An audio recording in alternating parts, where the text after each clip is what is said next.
Bonjour Ludivine et bienvenue dans ce nouveau podcast de l'humain derrière l'entrepreneur. Déjà, comment ça va? Très bien, parce que je suis trop contente de passer un peu de temps avec toi, donc tout va bien.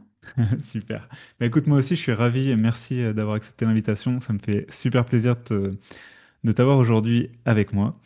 Et du coup, tu as un petit peu passé au test des questions. J'espère que tu es prête. Et la Ouais, première pour toi, ça va être de te présenter tout simplement pour les gens qui te connaissent pas forcément et qui connaissent pas ton travail. ouais. Bah alors je m'appelle Ludivine Morin, moi j'ai fondé Liane, et avec Liane, je vais accompagner à la fois les entreprises et les individuels. Et mon outil de travail, c'est le prisme du transgénérationnel et de la systémie, c'est-à-dire que je permets aux individus et aux organisations de regarder pourquoi ils tournent en boucle, quels sont les mécanismes, les schémas qui se répètent, et d'aller trouver la racine de cette problématique-là qu'on interprète souvent grâce au transgénérationnel. Voilà, c'est ça mon axe que je défends depuis des années. Mhm. Ça roule. Et qu'est-ce qui t'a amené, toi, justement, à partir dans cette voie-là? À la base, c'est vraiment un parcours de vie perso, c'est-à-dire que moi, quand j'étais adolescente, mon papa est décédé très brutalement parce que c'était un suicide. Et vraiment, le point de vue de l'héritage, vraiment, je me rappelle, pas 14 ans, mais 15 ans l'année d'après, me demander est-ce que je vais hériter de ça en fait? Est-ce que ce trauma, son trauma à lui, je vais le porter? Et donc, je me suis très vite intéressée à ça. J'ai pas commencé ma carrière là-dedans parce qu'on m'avait conseillé de me guérir moi avant d'aller m'occuper des autres. Très sage décision, donc j'ai vécu plein d'expériences professionnelles. Et puis en fait, au moment de la maternité, c'est revenu toquer très très fort. Vraiment, on m'avait dit presque une phrase prophétique. On m'avait dit le jour où tu sentiras que c'est le moment, tout va s'aligner. Et c'est exactement ce qui s'est passé. Donc c'était vraiment comprendre pourquoi est-ce que je pouvais hériter de certaines choses. Donc c'était un peu à la base pour moi que je l'avais fait. J'ai vécu un burn-out en 2017 qui était en fait pas tout à fait euh, que des choses qui me concernaient que moi. Et donc je voulais éclairer mon rapport au travail vis-à-vis de ce qu'avaient vécu mes deux parents. Donc c'est vraiment ça qui m'a plongée dedans. Et quand j'ai vu que ça, le transgénérationnel m'avait permis de tout mettre au clair, ce que plein de thérapies ne m'avaient pas permis d'éclairer pendant des années, parce que ces thérapies étaient géniales, mais finalement, il y avait toujours le nœud du sujet que j'arrivais pas à démanteler. Et là, je me suis dit, en fait, c'est bon, j'ai compris la racine, donc je vais la transmettre aux autres, en fait. Ah, super.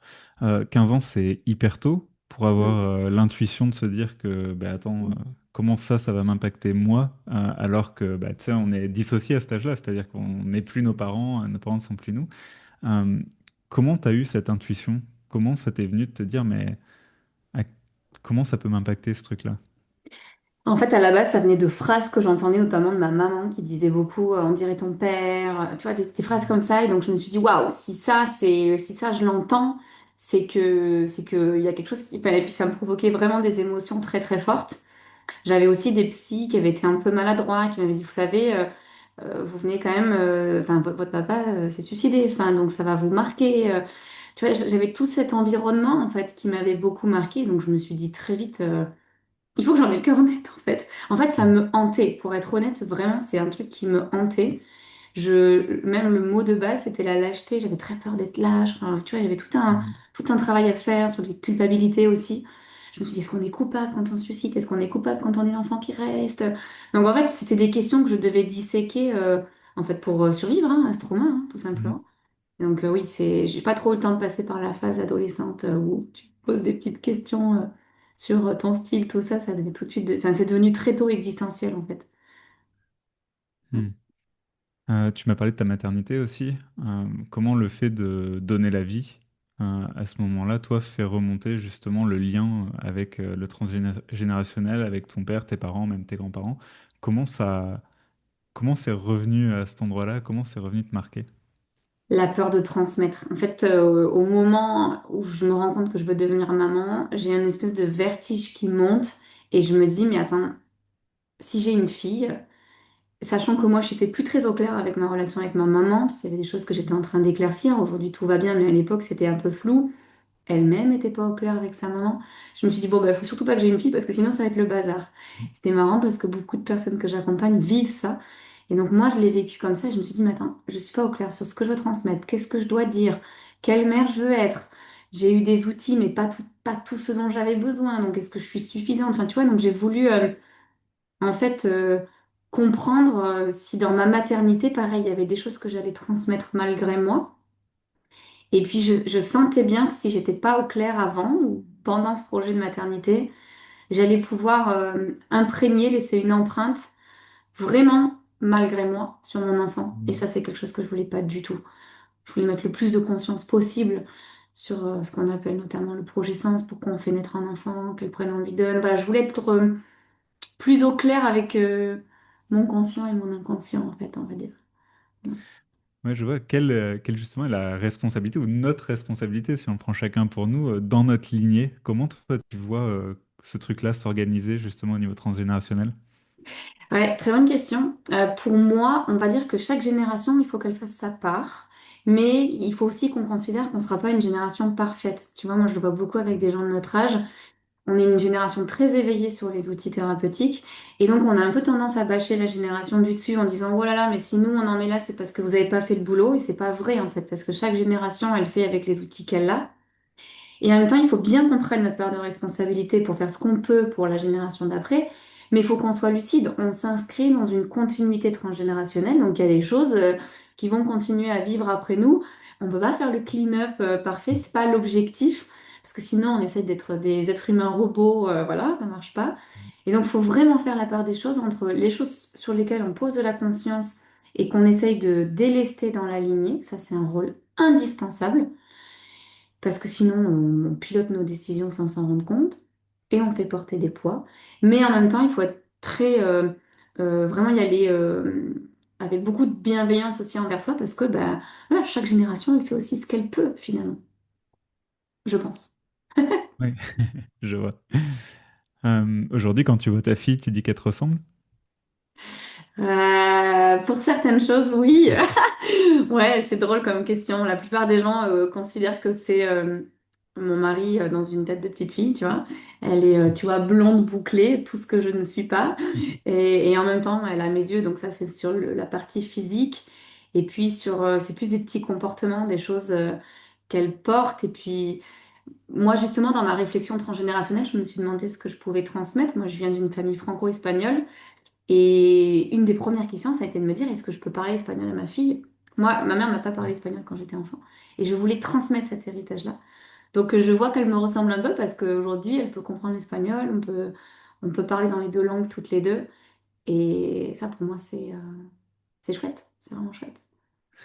Ouais, c'est super. Du coup, bah, tu nous as ouvert un petit peu l'espace vers toi, tes racines, justement, qui sont pas que françaises. Comment, toi, tu le vois dans le transgénérationnel, l'impact de différentes cultures, par exemple? Tu vois encore, bon, l'Espagne et la France, c'est pas si éloigné, mais c'est vrai que il y a des personnes qui sont de plusieurs origines qui sont parfois éloignées. Comment toi tu vois ce mélange opérer et comment les personnes qui vivent ça, donc toi déjà t'en fais partie, arrivent à conjuguer ces identités, ces cultures?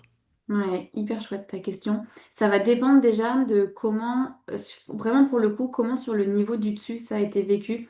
Tu vois, typiquement, toutes les familles qui, comme la mienne, sont parties d'un pays pour arriver en France, c'est le déracinement vraiment subi. On n'est pas du tout sur, tu vois, le rêve américain avec des personnes qui changent de pays, mais parce qu'il y a quelque chose de très positif derrière vivre les deux identités, à les faire coïncider. Typiquement, moi, je vois dans les familles dans lesquelles il y a eu des migrations vraiment subies, la personne, elle peut, quand elle arrive dans la nouvelle culture, elle peut se sentir complètement séparée d'elle-même. Et moi, c'est ce que j'ai sur les niveaux de mes grands-parents qui sont après revenus en Espagne, parce que l'Espagne, c'est chez eux.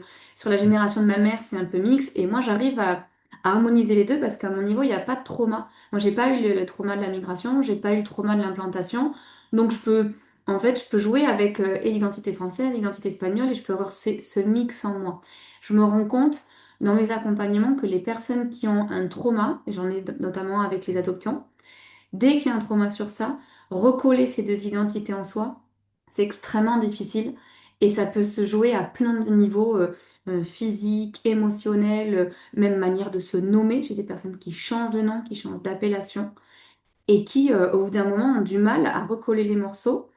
Et tu vois, par exemple, en transgénérationnel, il y a un sujet, c'est l'identité familiale. Donc, c'est vraiment on va dire, c'est le terreau qui forge les valeurs de génération en génération. Quand tu as quelque chose qui est très écartelé, avec des familles qui se sont, ouais, un peu, qui ont mis de côté leur identité d'origine, toi, tu sais plus si ce que tu portes, c'est quelque chose que tu as travaillé dans ton quotidien ou si c'est vraiment quelque chose qui est dans tes cellules mais que t'as pas dans ton Mhm. conscient. Donc du coup, tu sais plus si tu fonctionnes avec on va dire, le mode surface et le mode en dessous, quoi. Je sais pas si je suis très claire dans la manière de le dire, mais tu peux avoir des gens qui sont un peu dissociés, quoi. Ouais. Comment justement ça se traite au niveau transgénérationnel? C'est-à-dire comment toi tu arrives à accompagner ce genre de choses?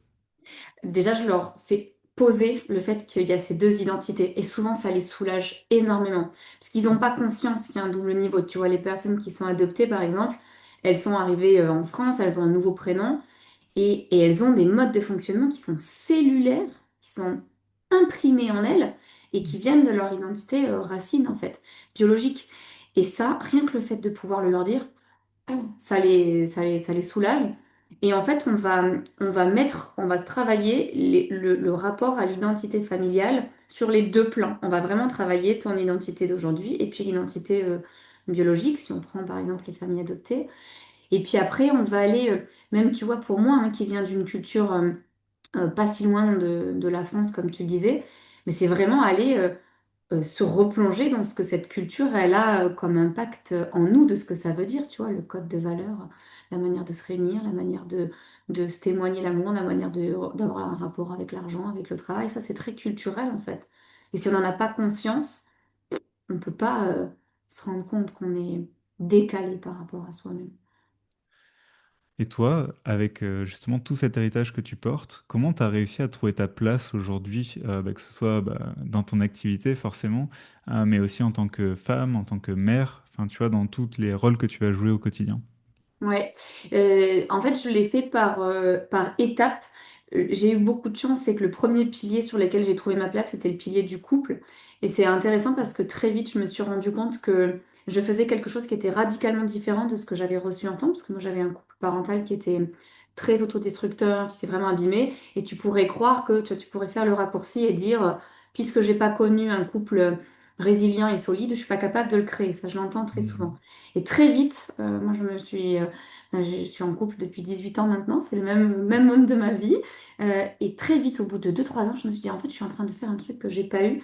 Et donc, j'ai un peu théorisé ça, le être à sa place, ne serait-ce que dans le couple, en justement n'étant pas loyal par rapport à ce que moi j'avais connu, être en déloyauté par rapport à cette manière de fonctionner du couple.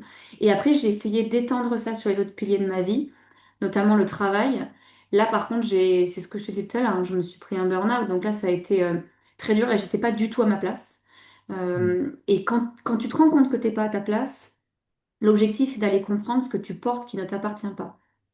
Et moi, ça touchait vraiment le rapport à l'argent, le rapport au travail, le rapport à l'ambition, à la réussite, qui m'ont fait rester dans des environnements professionnels qui n'étaient pas juste pour moi et qui m'ont fait en fait pousser tous les curseurs beaucoup trop loin.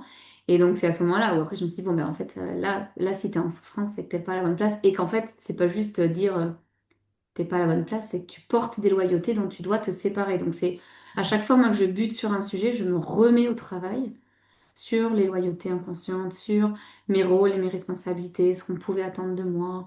Et je repasse en fait par la moulinette des exercices transgénérationnels. Et après, je me suis mise au travail, enfin, je me suis sentie à ma place dans mon travail. Et puis après, il y a eu le sujet de la maternité, où pareil, tu vois, c'est venu à nouveau me toquer sur mais qu'est-ce que je transmets, c'est pas juste, il y a quelque chose qui est pas fluide pour moi. Voilà, je fais des boucles comme ça. D'accord. Aujourd'hui, le transgénérationnel dans ton quotidien, j'imagine que tu accompagnes les gens là-dedans, c'est quelque chose que tu vois au quotidien, mais même pour toi, du coup, c'est quelque chose qui est encore présent et quelque chose que tu as, enfin, tu toujours un œil dessus, entre guillemets. Oui, oui, oui, oui. Je refais toujours des passes, notamment sur un sujet qui me pèse, qui est le sujet de l'argent, qui est un grand sujet transgénérationnel, un grand sujet de ma vie. Et bon, j'ai la chance de t'avoir aussi parmi les personnes qui m'ont mentorée, qui m'ont coachée et qui m'a permis aussi de voir certaines choses que je ne voyais pas aussi. Et je sais que régulièrement, je repasse par ces boucles, des outils que j'ai moi-même créés ou tu vois, par des situations que je peux encore vivre, comme si, si tu veux, en fait, à partir du moment où tu lèves un sujet en transgénérationnel, ça te fait passer, on va dire, à la marche du dessus, c'est schématique. Mais ça te fait vivre des nouvelles émotions, donc des nouvelles loyautés, des loyautés, Mhm. des nouvelles, voilà, des nouveaux mécanismes. Donc tu es obligé de refaire ta boucle à nouveau pour repasser sur la marche suivante, en fait. Sans dire qu'on atteint des sommets, mais juste pour dire qu'en fait, c'est cyclique et c'est vraiment régulier. Et moi, le rapport à l'argent, je le travaille très régulièrement. Ouais, ouais, vraiment. Ouais, c'est cool. Bah, justement, pour avoir eu la chance de t'accompagner, c'est vrai que, bah, il y a beaucoup de sujets qui sont transgénérationnels chez toi.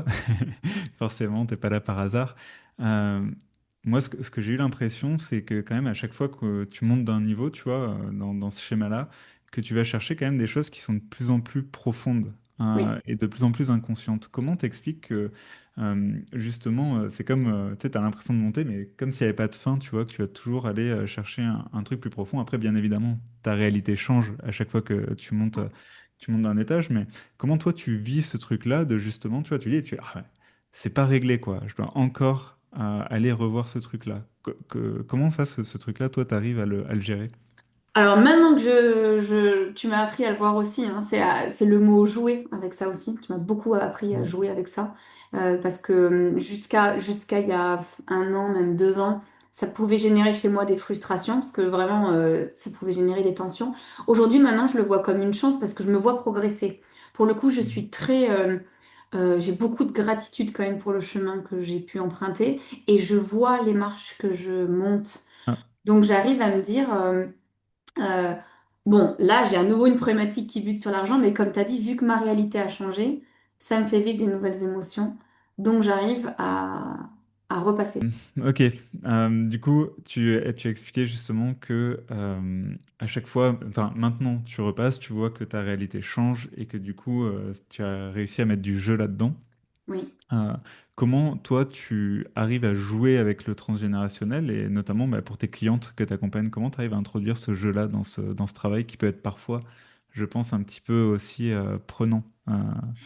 Oui, je me rends compte que ma meilleure manière de leur expliquer comment faire, c'est leur parler de ce que je vis moi. Puisque du coup, comme tu l'as dit, en fait, je repasse par ces boucles régulièrement. Je n'ai pas de scrupule à parler de comment moi je vis ces boucles. Pas plus tard que la semaine dernière, dans mon groupe, j'ai parlé de mes victoires du dimanche et j'ai vraiment, en 8 jours, j'ai déminé une problématique sur l'argent qui était énorme. Et vraiment, je leur ai dit lundi, j'ai vécu ça, mardi, c'est passé ça, mercredi, j'ai fait un acte symbolique, jeudi, j'ai appelé ma grand-mère, vendredi, vraiment, et je leur ai tout dit. Et au début, je me suis dit, bon, peut-être que ça va pas les aider. Et elles m'ont dit, waouh, ça fait un effet miroir incroyable. Et donc, j'ai accepté que pour aider les gens que j'accompagne, c'était pas simplement en théorisant, il fallait que je leur montre le chemin par lequel je passais. Et je me suis rendu compte que, très étrangement, dans mes ateliers, typiquement, quand j'en ai une ou deux qui me posent des questions, au bout d'un moment, je me dis, mais tiens, cette question, elle fait résonance avec moi. Donc, si je le vois chez elle, bah, c'est que moi, je le sens aussi. Donc, j'essaye de comprendre pourquoi la personne me dit ça en face. Bah, ça parle de Mhm. sa réalité. Mais du coup, j'essaie de lui donner un exemple dans ma réalité pour qu'on le passe ensemble. Je me rends compte que j'ai besoin c'est presque de passer en même temps que la personne pour arriver à la faire passer. Je sais pas comment l'expliquer, mais c'est assez fou. Et je me rends compte depuis quelques mois. Ah, super, super, super. Justement, on n'a pas parlé vraiment en détail de ce que tu fais aujourd'hui. Est-ce que tu peux nous dire, toi, bah, comment tu accompagnes tes clients? Ouais, on va dire l'accompagnement principal, c'est un accompagnement qui dure 9 mois, qui s'appelle Yann Originel, et qui fait passer les personnes par des étapes bien rodées et bien pensées pour qu'en fait elles aillent trouver leur juste place. Moi, j'utilise le transgénérationnel pour qu'on trouve sa place, in fine. On pourrait l'utiliser pour plein de choses, hein, pour dire, voilà, faire une quête généalogique, tout ça, c'est pas mon travail, c'est pas mon propos. Et donc, on passe par différentes étapes, comprendre les loyautés qu'on porte, les rôles et les responsabilités, regarder la place qu'on a dans son écosystème familial, ce qu'on appelle un génogramme, regarder la systémie, c'est-à-dire les liens avec tous ces gens-là. Et en fait, les personnes ont beaucoup de contenu à recevoir parce que comme il existe beaucoup de bullshit sur le transgénérationnel, j'ai voulu mettre ma version. Voilà, c'est hyper important qu'on parle le même langage avec mes clients. Et à partir de là, il y a beaucoup de femmes, beaucoup d'exercices d'introspection. Et après, tout se joue principalement en atelier aussi, où on va aller chercher la réalité, en fait, ce qui se passe dans leur quotidien. Moi, je veux toujours rapprocher. Oui, on fait une quête transgénérationnelle, mais le but, c'est d'être concret, en fait. Hmm. On va pas aller gratouiller le passé juste pour se rappeler que 3 générations au-dessus, on avait une grand-mère qui a vécu la famine. Enfin, c'est intéressant, mais en soi, ce qu'on va aller extrapoler, c'est qu'est-ce que ça nous fait dans le présent. Et puis l'objectif, c'est le cap vers la suite. Donc, je les amène toujours vers ces 3 temporalités. Le passé, qu'est-ce que ça fait dans le présent? Et puis, à partir de ça, qu'est-ce qu'on décide plus tard? Je suis très pragmatique pour le coup dans mes approches. Ok. Aujourd'hui, tu t'imposes justement comme une référence dans l'accompagnement transgénérationnel en France. Comment toi tu gères cette responsabilité vis-à-vis d'un domaine, tu vois, le transgénérationnel, par rapport à justement, tu parlais du bullshit, tu vois, des choses qui se disent qui sont pas forcément vraies. Comment toi tu te places là-dedans et quel est ton, tu vois, le message que tu aimerais porter par rapport au transgénérationnel ou en tout cas le message que tu défends? Hmm. Longtemps, je me suis définie un peu en colère et on me l'a dit, mais c'est parce que je défends vraiment le fait que le transgénérationnel, c'est la base de plein d'approches. C'est-à-dire qu'il y a beaucoup de choses qui sont dans la thérapie très utiles et il faut aller sur plein de thérapies qui te font verbaliser, etc. Mais mon point de vue, c'est que tant que tu vas pas toucher à l'inconscient personnel qui est connecté à l'inconscient familial, tu tournes en rond. Tu tournes en rond et tu peux perdre des années et du coup perdre, ben, en fait c'est comme si tu effritais ta confiance en toi, ton estime de toi et je peux plus voir des gens récupérer à la petite cuillère parce qu'ils me disent ça fait des années qu'ils sont en errance là-dessus. Donc pour moi le transgénérationnel ça se traite à la base de tout. Je mets une nuance, il faut quand même que les personnes aient travaillé sur elles. Parce que je me rends compte que quelqu'un qui n'a pas fait de travail de conscience, qui n'a pas fait de travail de verbalisation avec un psy, etc., c'est plus compliqué de l'emmener sur l'inconscient. Parce que la personne, elle est en énorme résistance avec ce qu'on va travailler ensemble. Parce que c'est choquant, hein, toi-même, tu le sais, pour m'avoir accompagnée, il y a des moments où il y a des résistances qui s'élèvent. Donc, euh, donc j'ai besoin que la personne, elle ait travaillé sur elle. Mais mon point de vue, c'est que déjà, si tu travailles pas en transgénérationnel, tu passes à côté du problème. Et si tu travailles tout seul dans ton coin, tu mets encore plus de temps à changer. Et moi, je crois au principe du collectif pour voir des effets miroirs et pour te prendre en fait des effets miroirs qui te font accélérer sur ta compréhension. Parce qu'il y a des fois, il y a des choses qu'on voit pas en nous, qu'on voit chez les autres qui vont faire résonance avec ce que pourrait nous dire notre mère, notre mari, notre enfant. Et c'est ça, en fait, qui fait ce qu'on appelle de la systémie, vu qu'on recrée des systèmes partout dans notre vie, système du travail, système des relations amoureuses, des relations amicales. Ben, travailler le transgénérationnel dans un système, donc dans un groupe, nous permet d'aller comprendre tous les systèmes dans lesquels on évolue. Et ça, Hmm. c'est un truc, maintenant, je ne déroge plus. Ok, super. Si on revient à toi, Ludivine, aujourd'hui, bah, justement en tant qu'entrepreneur et en tant que voix qui porte, quel sens tu donnes à tout ça? Quel sens tu donnes à ton expérience de la vie? Et en plus, avec la vision que tu as, peut-être ça serait intéressant de te poser la question, quel sens tu donnes, pardon, à, euh, à ta lignée, tu vois, à tout ce qu'on t'a apporté pour en être là maintenant. Tu vois ce que je veux Ouais. dire? La deuxième partie de la question, elle est très facile à répondre. Euh, au début, je disais beaucoup que je remerciais les personnes qui avaient vécu certaines choses dans ma famille parce que ça me permettait d'en être là. Tu vois, même mon père, je disais, ben, en fait, je le remercie. Et maintenant, je vais même un peu plus loin. Je me dis, j'ai une autre phrase qui m'obsède, c'est tout est juste. Et je me dis, c'est parce qu'il s'est passé ça que je suis là, en Hmm. fait. Et donc, ça me permet d'aller appuyer un peu plus sur le champignon. Ça aussi, tu m'as permis de le voir. C'est-à-dire que il y a des moments où j'honorais beaucoup le parcours de ma lignée et maintenant, je peux aller 2 pieds dedans et dire, non, mais en fait, c'est extrêmement juste, en fait. Il faut que j'aille plus loin pour honorer ce qu'ils ont fait, notamment par rapport à l'argent. Euh, si je gagne beaucoup d'argent, c'est aussi pour honorer cette famille, tu vois, espagnole qui a traversé la frontière, qui a tout perdu, alors que pendant longtemps, je pouvais me faire croire que je les trahissais. Donc Hmm. aujourd'hui, j'ai plutôt intégré que tout est extrêmement bien posé. Et donc sur la continuité, notamment par rapport à ma fille, euh, j'essaye vraiment de me dire que à mon niveau, je fais changer la dynamique de la lignée et qu'après, c'est elle qui va prendre le flambeau, quoi. Voilà, vraiment, ça, c'est hyper important. Et le sens, j'ai vraiment un sentiment de contribution qui est très fort et j'ai envie d'irriguer, tu sais.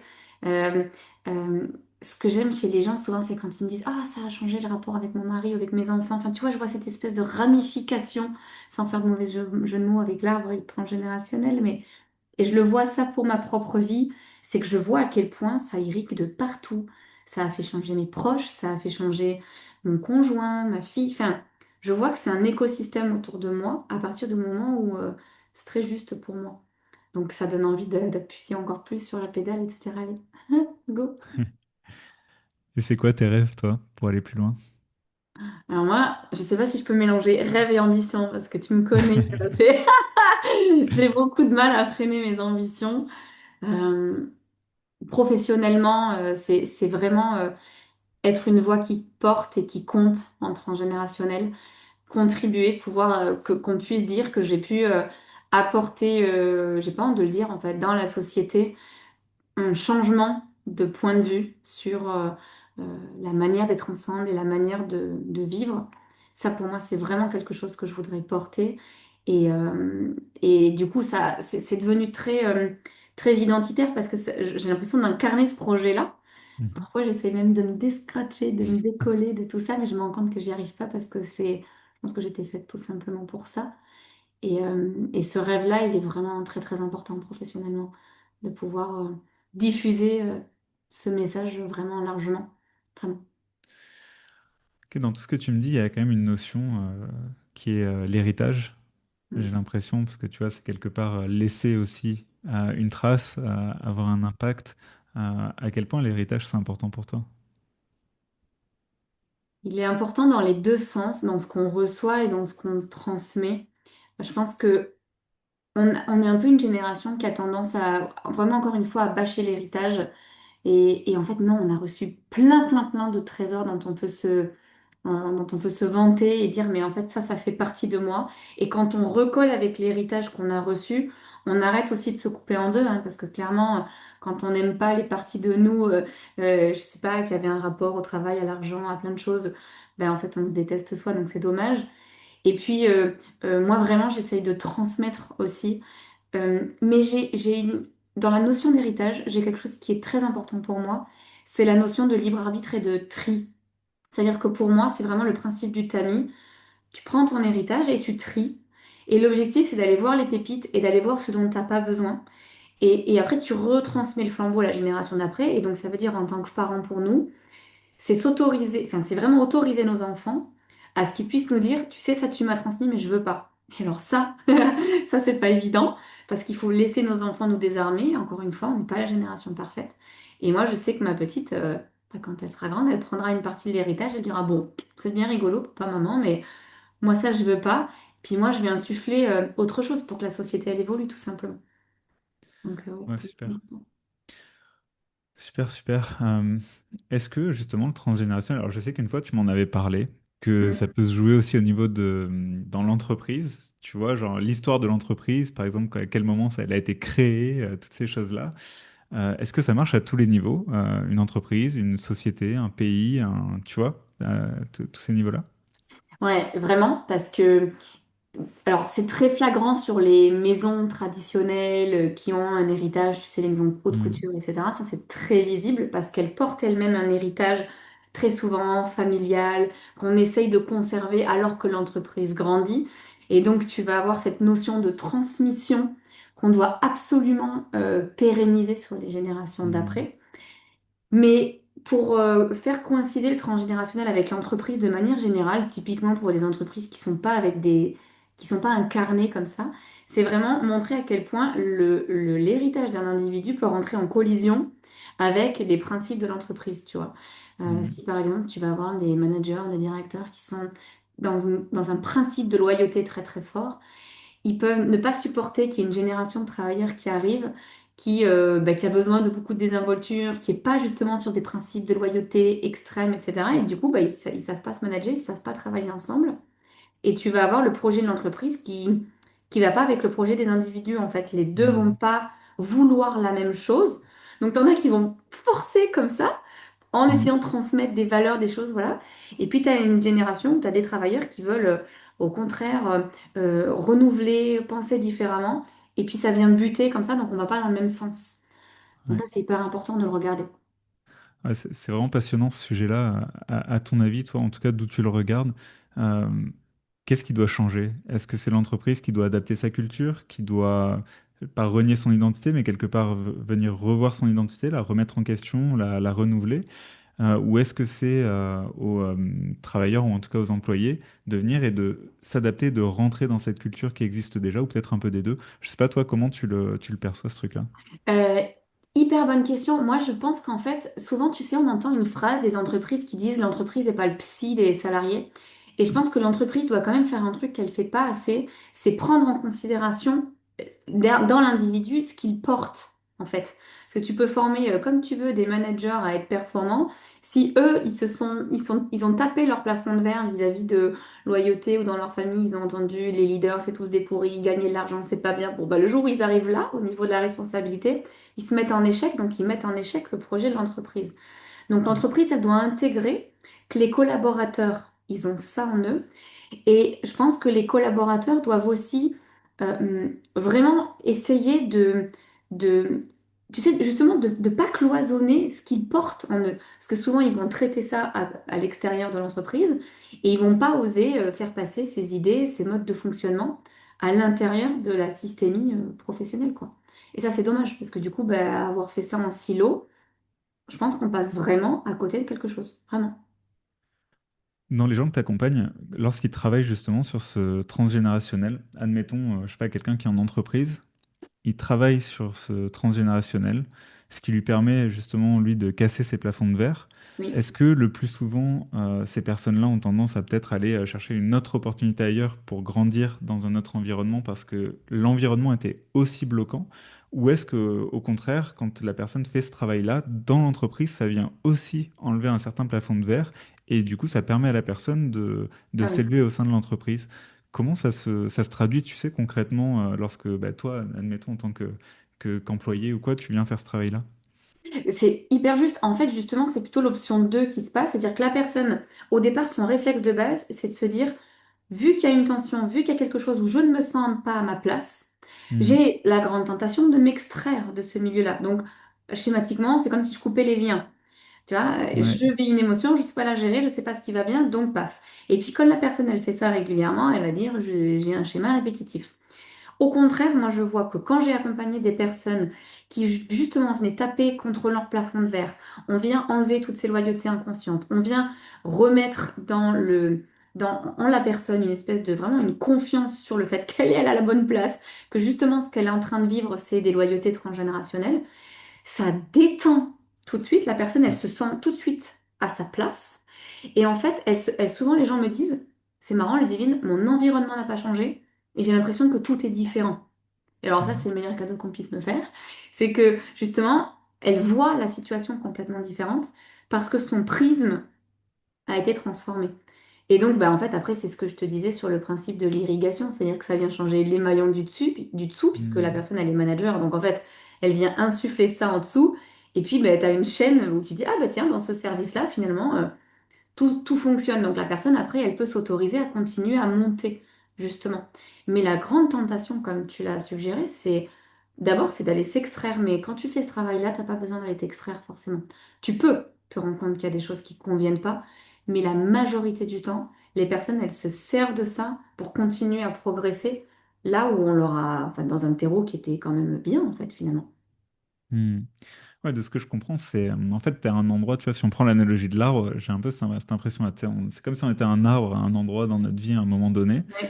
Et toi, ce que tu proposes, c'est pas de déraciner l'arbre pour le mettre à sa place, c'est que l'arbre, il est déjà à sa place, mais c'est d'aller voir les racines, en gros, et pour Mm. justement solidifier ces racines pour que dans cette place où tu es déjà, tu puisses continuer à grandir. C'est pas un peu Exactement. cette idée-là? Enfin, en tout cas, c'est ça, moi, Sinon, tu n'évolues pas, mais tu vois, moi, quand j'ai fait mon burn-out en 2017, ma tentation, ça a été de me dire, arrêt maladie, je m'en vais. Et d'ailleurs, tout le monde m'a dit, bah, pars. Et moi, je suis restée 3 ans après, parce que justement, le fait de revenir solide avec cette conscience de mon rapport à l'argent, de pourquoi je restais, de mon rapport à l'ambition, au travail, etc., ça m'a permis de rester. Et donc, mon environnement n'avait pas changé, hein. J'avais les mêmes managers, j'avais les mêmes problématiques, les mêmes missions mais tout mon fonctionnement professionnel bougeait puisque je m'étais solidifiée. Après, je suis partie pour d'autres raisons, mais ça a été fou de l'avoir observé dans la matière de me dire que j'avais la tentation de partir, en apparence c'était simple, mais que quand tu restes dans l'environnement, en fait, tu peux continuer à progresser, en fait, justement. Ouais, ok. Ok, tout autre sujet. C'est quoi tes passions dans la vie? Alors moi, j'ai une passion pour tout ce qui est la terre. J'ai besoin de mettre mes mains dans la terre. J'ai besoin de... Je pense que jardiner est un euphémisme, quoi. J'ai besoin Mm. d'avoir mes deux pieds, mes deux mains dans la nature, dans la terre. Donc je suis très, très, très souvent au contact de la nature. Et après, j'aime danser. Je fais de la salsa et la bachata. Ça, c'est des passions que j'ai eues récemment parce que je me suis rendu compte en travaillant mon projet entrepreneurial que je pouvais me perdre ça. Perdre le jeu, perdre la légèreté et beaucoup bosser, bosser, bosser. Et je me suis rappelé que dans mes lignées, on pouvait faire que travailler. Et maintenant, je remets ces passions au cœur de ma vie, d'aller danser, d'être légère, de retrouver le côté latin aussi. Mm. Et ça m'a fait beaucoup de bien. Je fais ça depuis bientôt 3 ans et c'est très réparateur. Mm. Ok, c'est marrant, tout tourne autour. Tu sais, il y a vraiment cette analogie en même temps, liane, tu vois, avec forcément les arbres, tout ça. La nature en tout cas, et puis là, tes racines aussi espagnoles qui s'expriment Ouais. dans tes passions et dans tes hobbies. Peut-être une question un petit peu plus ouverte pour les gens qui vont t'écouter. Euh, Comment ils peuvent prendre conscience au quotidien de l'impact du transgénérationnel dans ce qui se joue dans leur vie pour eux? Mm, trop bien. Guetter les phrases qu'ils entendent dans leur famille. Typiquement, tu sais, les fêtes de Noël. Les mariages, les naissances, tous ces moments de vie où tu vas guetter des petites phrases qui vont te parler du transgénérationnel. Par exemple, chez nous, on a toujours fait comme ça. Ou bon, alors, un vrai métier, ça arrive quand? Tu vois, des personnes qui vont entendre dire dans leur famille des phrases sur le rapport à la féminité, le rapport au travail, au couple. Ça va les mettre sur la piste de vraiment cette empreinte familiale. Et ils vont pouvoir aussi s'observer. Moi, je demande toujours aux gens de s'observer dans ces moments festifs, Noël, de dire quel rôle vous prenez. Est-ce que je suis le rôle du pilier de famille? Est-ce que je suis le rôle du discret qu'on n'entend jamais? Est-ce que j'ai le rôle de celui qui met au contraire les pieds dans le plat? Et voir les rôles et les responsabilités qu'on prend dans ces moments-là vis-à-vis d'une fratrie, vis-à-vis de nos parents. Ça nous permet déjà de prendre part à ce système familial. C'est déjà le point de départ sur le transgénérationnel et du coup d'écouter avec ça les émotions qui vont avec. Parce que tout ça, ça génère des émotions. Et plus tu es à l'écoute des émotions quand tu entends ces petites phrases, plus tu sais que tu es sur la bonne piste, je pense. Qu'est-ce qui motive justement toi, tes clients à partir sur cette voie-là, tu Mm. vois, et quelque part, parce que c'est un vrai investissement, alors pas que financier, mais surtout c'est un investissement personnel, parce que tu rentres enfin, dans des trucs, tu vois, que t'as pas forcément envie d'aller voir. Qu'est-ce qui Ouais, fait que oui, oui, oui. à un moment, tu as le courage, tu vois, de te dire, bah, allez, je m'investis là-dedans, parce que, enfin, moi, de là où je le regarde, en tout cas, c'est un vrai travail, quoi. C'est un vrai, vrai Mhm. travail et ça demande du courage. Et qu'est-ce qui les pousse à, justement, à avoir ce courage et à rentrer là-dedans? Parce que je pense qu'on n'a pas tous vécu, tu vois, des traumas comme le tien, Oui, c'est vrai. qui te font, bah, forcément, là, tu as le courage d'y aller, tu vois, quand tu as déjà vécu le pire. Mais quand t'as pas forcément vécu le pire, tu vois, qu'est-ce qui te donne ce courage-là? Ben, l'élan, souvent, il y a deux choses. Il y a la peur. Les parents vont dire la peur de reproduire sur mes enfants. Alors ça, c'est quelque chose qu'ils vont verbaliser systématiquement. Tous les parents ou les futurs parents, ceux qui ont un projet de parentalité, vont dire je ne veux pas transmettre ça à mes enfants. Donc il y a une grosse conscience, tu vois, sur le fait de délester la génération d'après. Et souvent, ce que je remarque pour effectivement toutes les personnes qui n'ont pas vécu de trauma, parce que j'en attire de plus en plus et heureusement, c'est l'élan de base, c'est le fameux schéma répétitif. Tu vois, la personne qui va sentir que soit elle répète quelque chose dans sa propre vie, soit elle sent qu'il y a un truc qui se répète dans la famille. Tu vois, elle va me dire, non mais ma mère faisait déjà ça, quoi, tu vois. Ou non mais attends, mais si j'y pense, mon grand-père et mon arrière-grand-père, c'était pareil. Donc en général, c'est le schéma répétitif qui les amène à se dire, oula, il faut que je m'occupe de moi. Et puis du coup, en dérivé, c'est j'ai déjà essayé plein de choses, j'ai déjà essayé de le prendre de plein de manières qui faisaient moins mal, parce que tu as raison de dire que bon, c'est engageant, ça demande beaucoup de travail Et moi-même, pour repasser là-dessus, je vois que c'est dur à chaque fois. Et souvent, quand ils y viennent, c'est un peu le bon, je suis prête à avoir un peu mal, mais on déscrache le truc une fois pour toutes. C'est ça, en fait, qui fait que les gens basculent, en fait, dans l'accompagnement très souvent. Ah, ok. Ok, ok, c'est top. Hum, c'est quoi les... Enfin, t'as parlé tout à l'heure de la plus grande réussite, justement, enfin, le plus beau compliment qu'on pouvait te faire, c'était justement de te dire que rien n'a changé, mais que maintenant, je me sens à ma place. Quelles ont été, je sais pas, peut-être les plus grandes transformations que toi, tu as vues grâce au transgénérationnel? Alors, sans parler de la tienne, qui est quand même déjà incroyable, mais c'est vrai, toi, ce que tu as pu voir, ce dont tu as pu être témoin. Oh, mais en fait, tous. En fait, le truc, c'est que je vais te dire que pour moi, toutes les personnes qui vont au bout, c'est des transformations assez incroyables. J'en ai une qui me vient en tête, c'est typiquement une personne que j'ai accompagnée, Magdalena, qui avait un cycle de relations amoureuses répétées entre 10 et 13 relations et toujours le même schéma, toujours, toujours, toujours, toujours. Et la personne en vient à se dire, je ne suis pas aimable, je ne mérite pas l'amour, on avait un sujet de dépendance affective. Donc tu vois, après ça peut partir sur un projet de vie, de fonder une famille ou quoi, qui Mm. complètement qui s'éteint. Et au moment où la personne, elle travaille ça et elle s'y met vraiment, ben, la personne, elle dit, ben, en fait, je me rends compte de ce que c'est qu'aimer pour la première fois à 35 ans. Enfin, pour moi, je trouve ça incroyable parce que du coup, derrière, moi, je le vois, il y a un couple solide, il y a des projets de vie à deux. Et du coup, derrière, peut encore se créer encore tout un parcours de vie. Donc ça, c'est pour moi, ça fait partie des parcours les plus emblématiques. J'ai des personnes aussi qui étaient... j'en ai une personne aussi, Juliette, je pense à elle, qui était au contact d'une personne qui était très toxique. Et il y avait sur plusieurs générations des femmes qui étaient violentées par leur conjoint, qui étaient vraiment manipulées. Et pareil, cette personne comprend comment sortir du schéma après l'accompagnement. Et voilà, autre projet de couple avec un bébé qui arrive bientôt. Enfin, j'avoue que dès que ça vient concerner la parentalité, pour moi, c'est très fort. Euh, mais c'est souvent, c'est très souvent des personnes qui, en fait, qui se remettent au centre de leur vie et qui arrivent à remettre vraiment ce qu'elles ont au fond des tripes devant. Et ça va guider toute leur vie. Mm. Et ça, c'est des réussites qui sont éclaboussantes, quoi, avec des femmes qui disent maintenant je m'aime, maintenant j'ai de l'estime pour moi, j'ai plus peur. Tu te dis, bon, Mm. c'est bon, quoi. On y arrive, c'est trop bien. T'as eu combien de bébés lianes jusqu'à Ah, maintenant? j'ai eu des faire-part, on m'envoie des faire-part, je suis trop touchée. Et j'ai même des mariages, il y a des gens qui se marient alors que tu vois, il y a des femmes qui disaient jamais je me marierai parce que justement, il y avait un truc transgénérationnel sur le rapport au couple. Et je reçois des faire-part comme ça me touche énormément. Des femmes qui justement choisissent des prénoms en conscience. Maintenant, elles disent, ah, je sais pourquoi j'ai choisi ce prénom, parce que en transgénérationnel, il s'est passé ça. C'est très touchant pour moi parce que c'est vraiment le principe d'éveiller une nouvelle génération et de faire naître une génération plus forte, plus consciente, plus lucide, plus armée. Euh, et je trouve que ces parents qui font ce choix-là, bah, c'est beau parce qu'ils sont pas Mm. juste en train de se dire on veut un enfant et pour nous combler nous.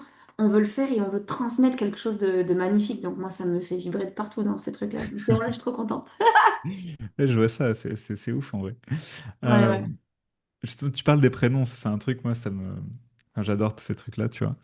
Le sens des choses, tu vois, que rien n'est là par hasard. On peut peut-être prendre ton exemple, tu vois, mais Ludivine, qu'est-ce que ça veut dire pour toi? Ah, génial.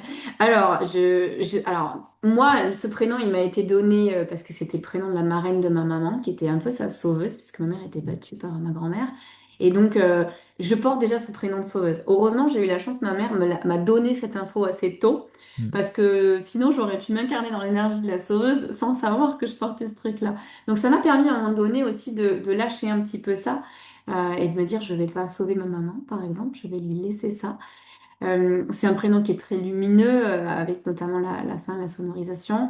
Et c'est marrant parce que très longtemps, notamment dans ma famille, on m'a beaucoup dit Ludivine, c'est un prénom espagnol. Et en fait, si tu regardes, ça a des consonances germaniques. Mm. Et moi, je me suis dit, mais en fait, il y avait peut-être entre l'Espagne, tu vois, et l'Empire germanique, bah, il y a eu aussi des mouvements migratoires. Donc, je pense qu'il y a des choses que j'ai pas encore explorées sur la suite de mon prénom. Et oui, pour moi, ça parle aussi beaucoup de lumière, C'est un prénom qui parle aussi de loyauté, donc il y a tous les sens cachés derrière un prénom. Et je connais le sens. Maintenant, j'ai pu travailler sur le sens officiel que ma mère a donné à ce prénom, et puis ce qui allait un petit peu dessous. Et d'ailleurs, c'est ce que j'ai fait pour Mhm. ma fille. J'ai choisi un prénom en conscience, et puis après, je me suis rendu compte quelques années après qu'il y avait un choix inconscient qui allait avec. Oh, et j'étais estomaquée. Je me suis dit, mais il y avait ça dans le choix du prénom, je l'avais pas vu venir. J'adore. Comment tu le vois dans le prénom? Bah, typiquement, tu vois, ma fille, elle s'appelle Chloé. Donc, on savait pourquoi on voulait l'appeler comme ça. On adorait ce prénom. Ça veut dire jeune pousse. C'est la racine du prénom Déméter, donc en grec. Mhm. Donc, ça, c'était hyper bien. Donc, tu vois, jeune pousse. Alors, là, déjà, sur moi qui fais du transgénérationnel, on ne pouvait pas faire mieux. Et en fait, elle a un deuxième prénom qui est Anna, qui est un prénom qu'on a espagnolisé voilà, en lien avec la famille de mon conjoint. Et puis, un jour, au hasard d'une conversation avec ma maman, quand mon grand-père espagnol est décédé, en fait, j'ai appris que Anna, ça aurait dû être ma grand-mère, c'était une femme qui l'aimait. Et ils n'ont pas pu se marier parce qu'elle était beaucoup plus aisée financièrement que lui. Mhm. Et lui, il a dû se marier avec une femme qu'il aimait un peu moins, qui était ma grand-mère. Et ce prénom Anna, quand j'ai su que je l'avais inconsciemment choisi, en fait, j'ai remis Anna dans mon arbre, en fait, tout simplement. Et ça, Mhm. je l'ai appris 4 ans après la naissance de ma fille, tu vois. Ah, c'est énorme. Donc c'est fou, c'est fou. Il y a vraiment le conscient et l'inconscient. Ah, c'est énorme. C'est énorme. Et justement, comment aujourd'hui tu peux choisir un prénom en conscience? Tu vois, ça veut dire quoi ça? Ouais, bah alors justement, tous les gens que j'accompagne, quand ils veulent un projet bébé, ils me disent, alors j'essaie de pas me torturer le cerveau. Choisir un prénom en conscience, c'est juste quand tu le poses, vraiment être au clair sur qu'est-ce que ce prénom t'évoque. Ok? Mhm. Est-ce que c'est parce que tu en as un dans ton arbre et du coup tu veux honorer une personne de ta famille? Est-ce que c'est au contraire tu veux faire quelque chose de très différent? Tu veux prendre une consonance qui est plutôt en lien avec la culture de ton conjoint ou de ton partenaire de vie? Et vraiment, c'est vraiment se demander pourquoi je fais ce choix, d'où ça peut venir. Mais ça, tu peux le faire plus facilement quand tu as travaillé sur ton génogramme, quand tu as vu tous les prénoms. Mhm. Parce que très souvent, les gens, je leur demande la liste des prénoms pour leur enfant. Ils me disent, je sais pas pourquoi je veux ces prénoms. On fait le génogramme, on fait tout le travail ensemble. Et après, ils me disent, Ludivine, tu vas pas le croire. Le prénom que j'ai choisi, en fait, ça vient de là. Et donc là, on a recollé l'inconscient avec le conscient. Je trouve ça incroyable. Ouais, c'est ouf. C'est trop Voilà. bien.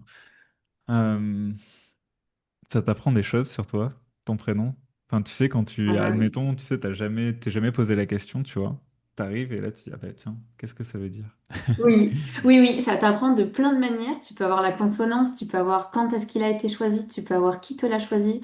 Si par exemple, tu vois, c'est plus ton père ou ta mère qui l'a choisi, si ça porte un conflit, si ça porte... au contraire, il y a des enfants qui ne sont nommés que un jour après la naissance. J'ai une de mes clientes, sa mère n'a Mhm. pas pu la nommer le premier jour, donc elle avait un bracelet où il y avait marqué fille chambre 6 sur son bracelet, et ça lui parle énormément d'elle, de son côté à ne pas savoir se positionner, se nommer, prendre sa Mhm. place. Donc ça vient recoller très souvent des ressentis Mhm. avec l'histoire en fait, avec le contexte initial. Donc ça te met sur la piste. Mais ça, tu fais bien de le souligner parce que c'est très personnel. C'est-à-dire que souvent quand tu racontes ce que tu as compris sur ton prénom à quelqu'un, la personne en face, elle te dit, d'accord. Alors que pour toi, ça fait un sens de fou. Et c'est ça qui compte parce qu'on n'est pas sur une science avec pipette, éprouvette et compagnie. Ouais, On ok. est vraiment sur quelque chose où ça vient appeler un ressenti, vraiment le Eureka. Tu vois, et quand la personne, elle dit, Mhm. oh, Ludivine, tu vois. Là, j'ai une de mes clientes, elle a son prénom s'écrit pas pareil. Si c'est elle qui l'écrit, elle met deux N. Si c'est sa maman, il y a un N. Et ça nous parle énormément de leur rapport, toutes les deux. Donc, tu vois, Ouais, c'est c'est très juste. ouf. Incroyable. Incroyable. Ok, super. Si on veut travailler avec toi, Ludivine, comment on fait? Alors, comment on fait? On m'écrit, tout simplement. Eh ben, en fait, nous, aujourd'hui, pour travailler avec moi, il faut pouvoir candidater. Ça, j'y tiens. Les personnes qui veulent travailler avec moi, il faut d'abord que je m'assure que déjà leurs problématiques, elles sont... Je peux les traiter parce que beaucoup de gens sont appelés par le transgénérationnel aujourd'hui et parfois, il n'y a pas besoin d'aller traiter en transgénérationnel. Souvent, les gens disent, je me sens pas à ma place et je peux pas... C'est pas... C'est un peu galvaudé, c'est pas vraiment moi qui vais pouvoir les aider. Donc j'ai besoin que la personne, elle m'explique vraiment d'où elle vient, ce qu'elle a déjà testé, pourquoi ça va pas dans sa vie. Et après, on passe vraiment 1 heure ensemble à dépioter sa problématique et à voir son niveau de conscience, en fait, à quel point elle est Mhm. prête aller plus loin, à plonger. Et voilà, ça c'est pour l'accompagnement collectif. Après, il y a des accompagnements individuels, mais c'est pareil, là, je m'y prends de la même manière. Il faut d'abord que je puisse m'assurer de pouvoir vraiment éclairer la personne et qu'elle soit assez robuste parce que je dois admettre que ça décape. Ça décape. Ça décape. Enfin bon, après j'ai fait un tout petit programme qui se fait en autonomie sur le rapport à l'argent. Lui, il décape un peu moins, mais si vraiment on veut aller en profondeur, faut être prêt à se regarder vraiment. Ouais. Moi, ce que j'ai tendance à dire, c'est que au-delà de la méthode, tu vois, on parle du transgénérationnel, mais c'est surtout une histoire d'énergie. C'est-à-dire que si là, vous écoutez et vous ressentez dans l'énergie que ça vous parle, que ça vous appelle, franchement, il faut pas hésiter, quoi. Moi, c'est pas, en tout cas, moi, c'est comme ça que je prends mes décisions. Ouais, ouais. Et je le conseille, c'est rare de se tromper lorsqu'on est appelé de cette manière-là. Oui, exactement. Mais c'est bien que tu le dises aussi parce qu'il y a des personnes qui sentent un élan et puis après qui ont très très peur, notamment du fait que ce soit sur, tu vois, en distanciel, que ce soit avec le collectif, ça vient rajouter beaucoup de peur. Et donc Mm. souvent la personne, elle va mettre cette peur devant l'élan et ça peut freiner vraiment l'élan. Donc il faut d'abord aller se questionner sur qu'est-ce que je veux chercher. Mm. Je pose toujours cette question pour conclure. Oui. Je suis pas prête, je sais pas, je vais pas regarder.